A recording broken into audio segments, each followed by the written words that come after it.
l'UEMOA, l'Union économique et monétaire ouest-africaine.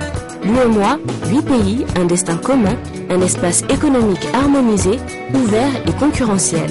L'UEMOA, votre guide au cœur de l'Afrique, des grands événements et des grandes mutations sur Africable.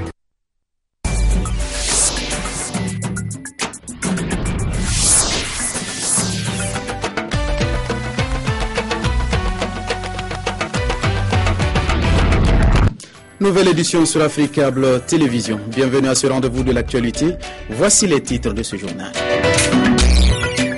L'actualité avec le retour triomphal des premiers soldats tchadiens. Ils ont été accueillis en héros ce matin à N'Djamena. La journée de ce lundi a été chômée et payée sur toute l'étendue du territoire tchadien. À Dakar, au Sénégal, la Banque centrale des États de l'Afrique de l'Ouest, BCAO, a abrité ce lundi un atelier régional sur les transactions des comptes courants et le capital au sein de la CEDEAO. Une rencontre organisée par l'Agence monétaire de l'Afrique de l'Ouest en collaboration avec la BCAO. Et puis nous irons au Pakistan pour parler des grands défis qui attendent Nawaz Sharif. Une revanche pour celui qui avait été contraint à l'exil après un coup d'État en 1999. Mesdames et messieurs, bonsoir et merci de choisir Africable Télévision pour vous informer. Les premiers soldats tchadiens de retour au Tchad, ils ont été accueillis en héros ce matin à N'Djamena. À l'occasion de ce retour triomphal, la journée de ce lundi a été chômée et payée sur toute l'étendue du territoire tchadien. Le commentaire est signé Sékou Tangara.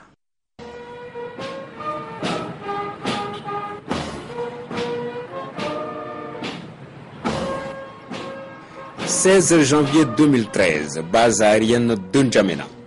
5 jours après le début de l'opération Serval au Mali, les forces armées tchadiennes s'apprêtent à embarquer pour le théâtre des opérations. 2000 soldats, 400 véhicules blindés, l'armada nécessaire pour anéantir les groupes djihadistes. Et ces jours, les propos du ministre de la Défense étaient à la dimension de l'attente placée sur les Fatim. Nous sommes là et vous êtes là pour une mission très importante. Une mission qui est d'aller au secours de nos frères, d'un État frère qui est en danger.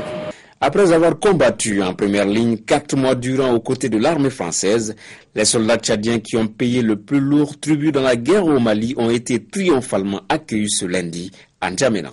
Les forces armées tchadiennes d'intervention au Mali, un contingent a commencé par regagner N'Djamena. Déjà, ce matin, ils sont arrivés à N'Djamena où une population est sortie massivement les accueillir. Et je tiens également à vous dire, pour les rendre hommage et témoigner de sa reconnaissance pour tout ce qu'ils ont eu à faire dans le nord Mali, et ils ont eu à libérer le nord Mali. Le bilan des opérations au Mali, qui était de 36 soldats tchadiens tués, a été revu à la hausse aujourd'hui. Il fait désormais état de 38 éléments tués et 84 blessés. Votre engagement a été historique et l'Afrique tout entière s'en souviendra, a laissé entendre Idriss Déby à l'issue de la cérémonie.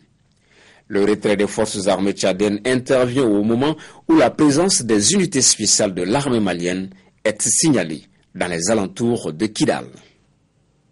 C'est peut-être l'attaque de troupes pour Ankara. Samedi, un double attentat a ravagé la ville de Rayanlı, près de la frontière entre la Turquie et la Syrie. Une attaque qui a fait plus de 50 morts. Et les autorités turques accusent toujours le régime de Bachar al-Assad. 3 corps de plus retirés des décombres de Rayanlı, ville turque à la frontière avec la Syrie, au surlendemain du double attentat qui a fait 49 morts selon le dernier bilan officiel turc et plus de 100 blessés. Pour les familles frappées, le gouvernement doit démissionner. Sur le fond, c'est toujours l'incompréhension. On ne sait pas pourquoi c'est arrivé. Est-ce que c'est à cause des Syriens ? Le fait est qu'on n'en sait toujours pas davantage sur les motifs et les auteurs du double attentat. Toujours pas de revendications, mais Ankara l'assure, l'opposition syrienne et les dizaines de milliers de réfugiés passés côté turc n'y sont pour rien. Il y a des spéculations, des provocations concernant les réfugiés, mais ces explosions ne sont pas liées à l'opposition syrienne. Mais il y a une cabale qui tente de mettre sur le dos de cette opposition la responsabilité de ces actes, ainsi que sur celui des réfugiés syriens. Pour Ankara, comme d'ailleurs pour l'opposition syrienne, c'est Damas qui a frappé à Reyanli. Le régime meurtrier de Damas récoltera ce qu'il a semé à Reyanli. Justice sera faite et le sang des martyrs, turcs et syriens, n'aura pas été versé en vain, tout comme le sang des victimes syriennes en Syrie même. 9 personnes ont été interpellées jusqu'ici, des Turcs membres du mouvement clandestin marxiste Atchil Çiller, selon Ankara, dont le chef a fait allégeance à Damas et ses réfugiés en Syrie. La Syrie qui a démenti toute implication. Le plus préoccupant reste ce conflit syrien qui dure, avec le risque plus que jamais d'un débordement dans les pays voisins, sans qu'aucun espoir sérieux ne permette de voir le début d'une solution. Je l'annonçais en titre, direction le Pakistan pour parler des grands défis qui attendent Nawaz Sharif. L'ancien Premier ministre est de retour aux affaires. Samedi, le chef de la Ligue musulmane est sorti grand vainqueur des législatives. Une revanche pour celui qui avait été contraint à l'exil en 1999. Ils ont célébré leur victoire toute la nuit. Les partisans de la Ligue musulmane de Nawaz Sharif ont acclamé les résultats des législatives. À 63 ans, le Tigre revient aux affaires après avoir été déjà 2 fois Premier ministre dans les années 90. Il va prendre les rênes d'un pays confronté à une crise énergétique sans précédent et à la rébellion talibane. Les défis sont énormes et nous devrons les relever, bien sûr. Malgré sa large victoire, la Ligue musulmane devra former une alliance, car lors du scrutin de samedi, il avait face à lui un adversaire redoutable, le Mouvement pour la Justice, ou PTI, le parti de l'ancienne star de cricket Imran Khan, blessé depuis une récente chute. La jeunesse, électrisée par ses discours anti-corruption, s'est rendue en masse aux urnes. Son parti a créé la surprise en s'imposant comme une vraie force politique. Et depuis son lit d'hôpital, Imran Khan a remercié les électeurs de son pays. Je félicite la nation entière. C'était une formidable issue démocratique, une énorme participation. C'est la plus grande participation de l'histoire du Pakistan. Car s'il y a un chiffre à retenir, c'est celui-là, 60% de participation, le taux le plus fort depuis 1977. Malgré les menaces des talibans, malgré les attentats qui ont tué 26 personnes samedi, les Pakistanais ont voulu montrer leur attachement au système démocratique. Les gens sont restés debout toute la nuit. Je n'ai pas dormi et beaucoup de mes amis n'ont pas dormi non plus. Les gens attendaient de sortir et de venir parce que nous n'avons jamais eu cette chance. Nous n'avons jamais eu un gouvernement qui finisse son mandat de 5 ans. C'est la première fois que nous avons la chance d'être dans un processus démocratique. Et cela rend tout le monde au Pakistan très enthousiaste car on sent qu'on a du pouvoir. Cet enthousiasme des électeurs a été tel que la presse pakistanaise parle de triomphe de la démocratie. Mais le scrutin est tout de même loin d'avoir été exemplaire. Nombre d'observateurs dénoncent les irrégularités qui l'ont entaché. Il y a eu des violences. Certains candidats qui ont du pouvoir sont entrés physiquement dans certains bureaux de vote et les ont réquisitionnés. Ils ont voulu influencer le personnel des bureaux de vote. C'est malgré tout une page qui se tourne au Pakistan. Ces élections historiques ont littéralement expulsé de la scène politique le PPP, le parti du peuple pakistanais, qui était au pouvoir depuis 5 ans. À Dakar, au Sénégal, la Banque centrale des États de l'Afrique de l'Ouest, BCAO, a abrité ce lundi un atelier régional sur les transactions des comptes courants et le capital au sein de la Communauté économique des États de l'Afrique de l'Ouest, CEDEAO. Une rencontre organisée par l'Agence monétaire de l'Afrique de l'Ouest en collaboration avec la BCAO. Lustina Sagnan, Suleiman Han et Antoumar, nos correspondants permanents au Sénégal. Suite à l'adoption de la feuille de route de la monnaie unique de la CEDEAO lors de la 5e session du Conseil de convergence le 25 mai 2009 à Abuja, un atelier est tenu par l'Agence monétaire de l'Afrique de l'Ouest. L'objectif visé par cet atelier est de discuter des modalités d'élaboration d'un schéma d'harmonisation des réglementations régissant la transaction au niveau du compte courant et de capital au sein de l'espace. L'importance de cet atelier, c'est d'abord un aspect de la mise en œuvre de la feuille de route pour la monnaie unique. La libéralisation du compte capital et du compte de transactions courantes rentre dans le cadre donc, de la facilitation du mouvement de capitaux au niveau de la sous-région, que cela soit les capitaux à court terme comme les capitaux à long terme, que cela soit aussi le droit d'établissement. Et cela, ça permet d'améliorer donc les échanges au niveau de la sous-région. Pour y parvenir, les participants passent en revue les réglementations et pratiques en vigueur dans la région, ainsi que le rapport technique élaboré sur la question afin de proposer les enjeux et perspectives devant permettre l'harmonisation envisagée au sein de la zone. Les enjeux, c'est quoi? Quand on parle de libre circulation des capitaux donc, et le droit d'établissement, cela veut dire que quand on a une monnaie commune, les paiements peuvent se faire d'une région à une autre, d'une partie de la région à une autre, donc de la même manière. Et donc les droits d'établissement et d'investissement peuvent aussi permettre à un citoyen d'investir d'un point à un autre de la sous-région, donc sans contrainte majeure. Au terme de cet atelier de 3 jours dans la capitale sénégalaise, un plan stratégique sera retenu avec un calendrier réaliste de mise en œuvre des étapes identifiées. Voyons à présent ce qui fait le reste de l'actualité, en bref et en images, rassemblées et commentées par Kadi Diakité. À Madagascar, le syndicat des journalistes malgaches a lancé un appel à la communauté internationale.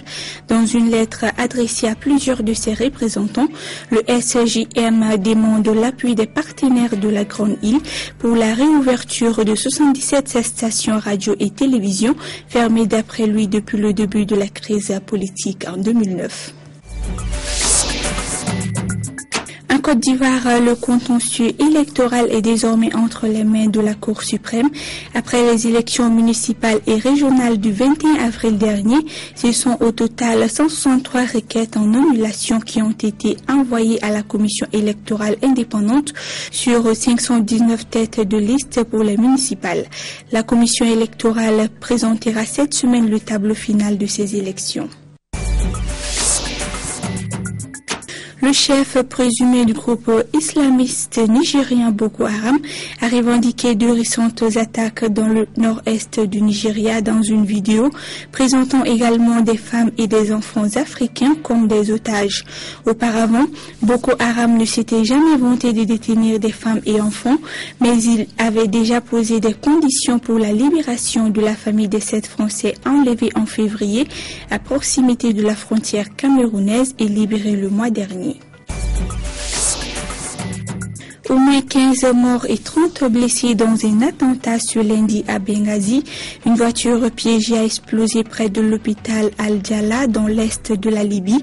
La ville de Benghazi, bastion de la révolution libyenne, a été le théâtre ces derniers mois de plusieurs attentats et attaques contre les services de sécurité et des intérêts de pays occidentaux. Dans le reste de l'actualité, la Côte d'Ivoire, pour parler d'insalubrité. Coup de projecteur sur le marché d'Adiamé, le plus grand de la capitale économique ivoirienne. Avec 7000 tonnes de déchets produites par mois, la gestion des ordures est de plus en plus préoccupante. Une situation qui interpelle les autorités communales et l'heure est à la dénonciation. À l'instar des grandes capitales africaines, Abidjan est également confronté à des problèmes d'insalubrité. Nous sommes à Adjamé qui abrite le plus grand marché de la capitale ivoirienne. Ici, avec 7000 tonnes de déchets produites par mois, la gestion des ordures est un casse-tête pour les commerçants qui expriment leur ras-le-bol. Avant, on balait. Maintenant, on ne balait pas. Non, si tu as vendu, tu t'en vas à la maison, tu es obligé de ramasser où tu as vendu là. On peut faire 1 semaine, 2 semaines dans saleté. C'est nous, les commerçants, encore qui payons le ticket. C'est nous encore qui payons les gars pour aller verser saleté. La gestion des ordures dans ce marché est préoccupante. Une situation qui interpelle les autorités municipales. Vous savez, les commerçants, souvent ils disent des choses qui les arrangent. Mais en réalité, il n'y a pas de souci à ce niveau-là. S'il y avait souci, vous auriez pu avoir des immondices, des tas d'ordures dans le marché. C'est parce qu'il y a une équipe qui nettoie. Que quand lorsque vous êtes allé, ce n'est pas un marché propre, ce qui est sûr, c'est un marché qui est insalubre, mais vous n'avez pas vu d'ordures. C'est parce qu'il y a une équipe qui nettoie. Les ordures sont ramassées par des jeunes constitués en équipe, les précollecteurs, les foucheurs et les collecteurs. En somme, un travail à la chaîne pour rendre ce marché salubre. Chaque matin, il y a contrôle. Il y a les patrons de la CIE qui viennent contrôler. il y a combien de levées, s'il y a ordure, s'il y a remplissage, lui font appel au bureau pour que nous viennent les camions pour changer les coffres. Puis on regarde les levées qu'ils font là. C'est si ça, ils font les calculs pour nous gérer. Pour apporter une réponse définitive à l'insalubrité du marché, la mairie mettra en place une campagne de salubrité. Pendant 2 jours, c'est tout le marché d'Adjamé qui sera curé. Dans 2 semaines, nous sommes en train de mobiliser les scouts, 200 scouts, en appui la nature avec des jeunes d'Adjamé pour nettoyer et curer le marché. Pendant 2 jours, c'est-à-dire samedi, dimanche, on n'a pas de marché avec l'appui des sapeurs-pompiers. Espérons que cette initiative rendra le marché d'Adjamé plus vivable pour ses usagers. Ces derniers devront également faire preuve de plus de responsabilité dans leur comportement. Du sport, avant de refermer cette édition avec le sac du Paris Saint-Germain, car le club de la capitale française a décroché hier le 3e titre de champion de France de son histoire après 19 ans d'attente. Grâce à sa victoire à Lyon, 1-0 pour le compte de la 36e journée de championnat. Titré en 1986 et 1994, Paris vient de soulever le grand sésame national pour la 3e fois de son histoire après 19 ans d'attente. Les Parisiens comptent désormais 77 points grâce à leur victoire sur la pelouse de l'Olympique lyonnais 1-0. Un but de Jérémy Ménez dimanche au stade de Gerland au terme du match au sommet de la 36e journée de Ligue 1 a permis au club de la capitale de renouer avec le succès. Un but libérateur qui lui offre 7 longueurs d'avance sur l'Olympique de Marseille à 2 journées de la fin de la saison. Invaincu depuis la 27e journée et sa défaite à Reims 1-0, les hommes de Carlo Ancelotti, qui ont souvent été décriés pour leur manque de motivation contre les petits clubs, ont livré une belle performance sur la pelouse de Gerland.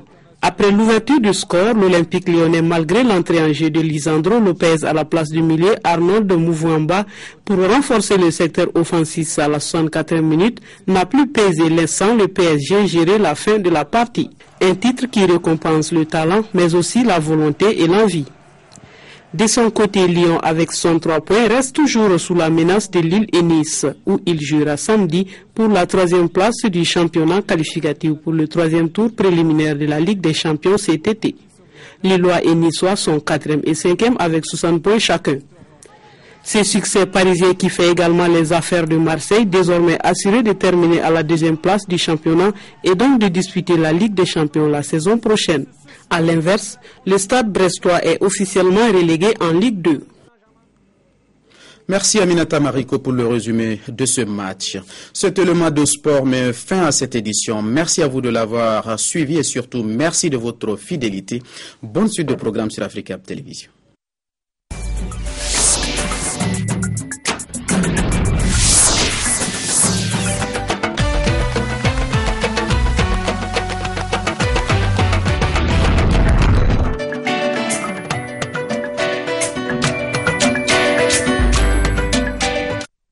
L'UEMOA, l'Union économique et monétaire ouest-africaine. L'UEMOA, 8 pays, un destin commun, un espace économique harmonisé, ouvert et concurrentiel. L'UEMOA, votre guide au cœur de l'Afrique, des grands événements et des grandes mutations.